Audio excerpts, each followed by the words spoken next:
KP Fabian കൂടി ചേരുകയുണ്ട്. Fabian, ഈ ഒരു അവസരത്തിൽ ഈ നയതന്ത്ര നീക്കങ്ങളുമായി ഇന്ത്യ ശക്തമായി മുന്നോട്ട് പോകുന്നു. പാകിസ്ഥാന് മുന്നിൽ ഇപ്പോഴുള്ള വഴികൾ, സമ്മർദ്ദങ്ങൾ എത്രത്തോളം വലുതാണ്? അവിടുത്തെ ജനങ്ങളെ ബാധിക്കുന്ന വലിയ വിഷയങ്ങളിലേക്ക് കടന്നിരിക്കുന്നു. യുദ്ധമുണ്ടായ സാഹചര്യത്തിൽ പോലും അത്തരത്തിലുള്ള കരാറുകൾ പിൻവലിച്ചിട്ടില്ല, മരവിപ്പിച്ചിട്ടില്ല. ഈ ഒരു ഘട്ടത്തിൽ അത് ചെയ്തിരിക്കുന്നു. അതിനുള്ള തയ്യാറെടുപ്പുകൾ ഇന്ത്യ എന്തൊക്കെയാണ് നടത്തിയിട്ടുണ്ടാവുക?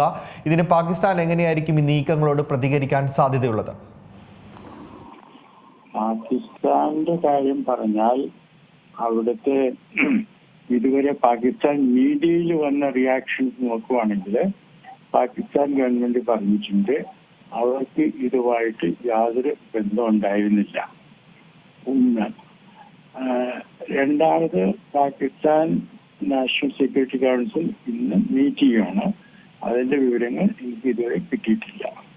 മൂന്നാമത് ഞാൻ നോക്കിയത് പാകിസ്ഥാൻ ഒരു പ്രസ്താവന കൊടുത്തിട്ടുണ്ടായിരുന്നല്ലോ, വി ആർ ഡീപ്ലി കൺസേൺഡ്. എന്റെ അഭിപ്രായത്തിൽ അത് വളരെ വീക്കായിട്ടുള്ളൊരു റെസ്പോൺസ് ആയിരുന്നു. അതായത് ഇങ്ങനെയുള്ളൊരു വലിയ അക്രമം നടക്കുമ്പോൾ ഡീപ്ലി കൺസേൺഡ് എന്ന് പറയുന്നത് പോരാ. പാകിസ്ഥാൻ തീർച്ചയായിട്ടും പറയേണ്ടതായിരുന്നു ഇത്തരത്തിലുള്ള ക്രൂവൽ കുറ്റങ്ങൾ, ടെററിസ്റ്റ് എന്ന് പറയണമെന്നില്ല, കുറ്റങ്ങൾ തീർച്ചയായിട്ടും കണ്ടം ചെയ്യേണ്ടതാണ് എല്ലാവരും. അത് പാകിസ്ഥാൻ പറഞ്ഞില്ല. പിന്നെ വേറെ എന്നുള്ളത് നോക്കിയാൽ പാകിസ്ഥാൻ ലഷ്കർ തോയ്ബയിൽ ഉൾപ്പെടുന്നതാണ് നമ്മൾ പറയുന്നത്. പക്ഷേ അതിനുള്ള തെളിവ് ഇതുവരെയും നമുക്ക് കിട്ടിയിട്ടുണ്ടോ ഇല്ലെന്ന് അറിയില്ല. താങ്കൾ നേരത്തെ സൂചിപ്പിച്ചു ഇപ്പൊ ഇൻഡസ് വാട്ടർ ട്രീറ്റിയുടെ കാര്യത്തെ പറ്റിയൊക്കെ. അപ്പോ അതില് സംഭവിക്കുന്നതാണ് കേൾക്കാം, പറഞ്ഞോളൂ. കുറെ നാളായിട്ട് ഇൻഡസ് വാട്ടർ ട്രീറ്റി സസ്പെൻഡ് ചെയ്യണം, അല്ലെങ്കിൽ അതിൽ നിന്ന് ഇന്ത്യ വാക്കൗട്ട് ചെയ്യണം എന്നുള്ളൊരു അഭിപ്രായം ചില തലങ്ങളിൽ ഡൽഹിയിൽ ഉണ്ടായിരുന്നു. ഇൻഡസ് വാട്ടർ ട്രീറ്റ് തന്നെ തെറ്റായിരുന്നു എന്നൊക്കെയുള്ള അങ്ങനെയുള്ള ആ അഭിപ്രായങ്ങളുള്ളവരുടെ സ്വാധീനത കൂടിയിട്ടുണ്ടെന്നാണ് നമ്മൾ മനസ്സിലാക്കേണ്ടത്. യുദ്ധം ഉണ്ടാവുമെന്ന് ചോദിച്ചാൽ എനിക്ക് പ്രവചിക്കാൻ സാധിക്കില്ല. പക്ഷെ അതിൽ വലിയ സാധ്യത ഞാൻ കാണുന്നില്ല. മിക്കവാറും ബാലക്കോട്ട് പോലെ ഒരു തിരിച്ചടി ഇന്ത്യ കൊടുത്തേക്കും. അത് കഴിഞ്ഞിട്ട് പാകിസ്ഥാനും ഒരു ചെറിയ തിരിച്ചടി മെഷേർഡായിട്ട് തന്നേക്കും. പക്ഷെ അല്ലാതെ ഒരു യുദ്ധം ഉണ്ടാകുമെന്ന് എനിക്ക് തോന്നുന്നില്ല. പിന്നെ അവസാനമായിട്ട് ഞാൻ പറയാൻ ആഗ്രഹിക്കുന്നത്, പാകിസ്ഥാൻ ഒരു യുദ്ധം തുടങ്ങണമെന്ന് തീരുമാനിക്കുന്നതിന് മുമ്പ് തീർച്ചയായിട്ടും ചൈനയുമായിട്ട് സംസാരിക്കും.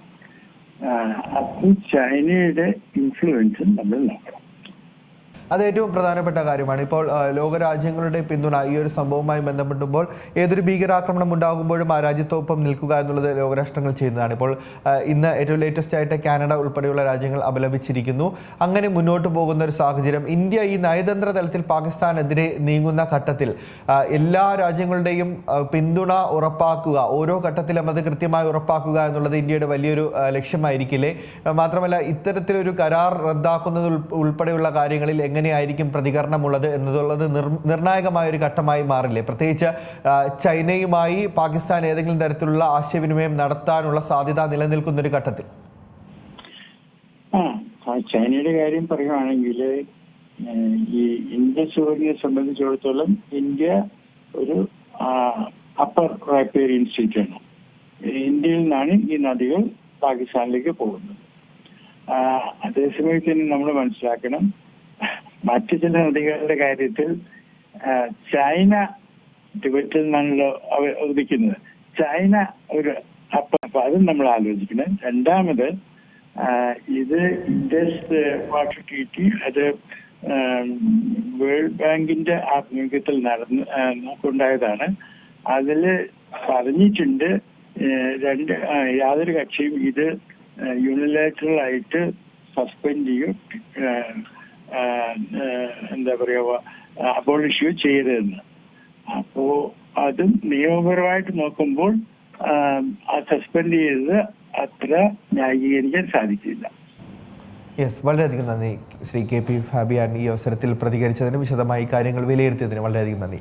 ഏറ്റവും പുതിയ വാർത്തകളും വിശേഷങ്ങളും വിരൽ തുമ്പിലറിയാൻ Zee മലയാളം ന്യൂസ് എല്ലാ ഡിജിറ്റൽ പ്ലാറ്റ്ഫോമുകളിലും ലഭ്യം.